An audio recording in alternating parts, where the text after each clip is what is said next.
এসব আলেমরাই, অসংখ্য আলেম পাবেন এরকম অযাচিত মন্তব্য করছে ধর্ম নিয়ে। কোন আলেম আবার বলছে আমারে ভোট দাও, কি হবে? আমারে ভোট দিলে নবীকে ভোট দেওয়া হয়ে গেল। নাউজুবিল্লাহ বলবেন না? আলেম বলতেছে, অথচ সেও এক পীর, জিকিরের নামে ভণ্ডামি করে।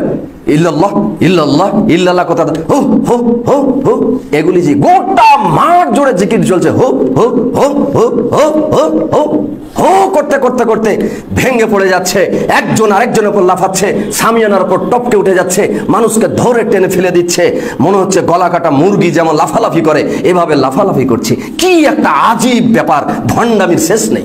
এগুলা কারা করতেছে? আপনারা সাধারণ মানুষ করতেছেন না আলেমরা করতেছে? এই জন্য আপনাকে বলতেছি আলেমদের পদস্খলন। উমর রাদিয়াল্লাহু আনহু পরিষ্কার বলে গেছেন, জিয়াদ ইসলাম ধ্বংস হবে তিনটি কারণে, তার নাম্বার 1 জাল্লাতুল আলিম, আলেমদের পদস্খলন। আরেকজন ফের বলতেছে বাবা আমাদের পীরের মুরিদ হয়ে যাও। কেন? তোমার মৃত্যু আমার পীরের অনুমতি ছাড়া হবে না। আজরাইল যখন তোমার জান কবজ করতে আসবে, আমার পীর দুনিয়া ছেড়ে চলে গেছেন, কবরে আছে, কবরে আজরাইল আগে যাবে, যে বলবে আপনার মুরিদ উমুক, তার কি জান কবজ করা যাবে? যদি অনুমতি দেয় তো জান কবজ হবে, নইলে আজরাইল পর্যন্ত ঘুরে চলে যাবে তার কথা দেয়। এদেশের মানুষ এগুলি শুনে আর হজম করে কি বলতেছেন?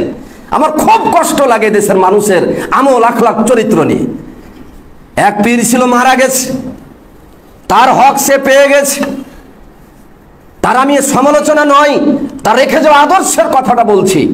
সে জীবিত থাকতে নবীকে, নবীর মেয়েকে নিজের স্ত্রী বলে দাবি করেছে, বলেছে যে নবীর মুহাম্মদের মেয়ে ফাতিমা হলো আমার স্ত্রী। নাউযুবিল্লাহ। এরপরও সে সুখে শান্তিতে বাস করে গেছে, এরপরও সে খাসি গরু পেয়েছে, এরপরও হাদিয়া তোহফা পেয়েছে, এরপরও নিরাপদে থেকেছে, এরপরও সে ফ্রি ঘোরাফেরা করেছে।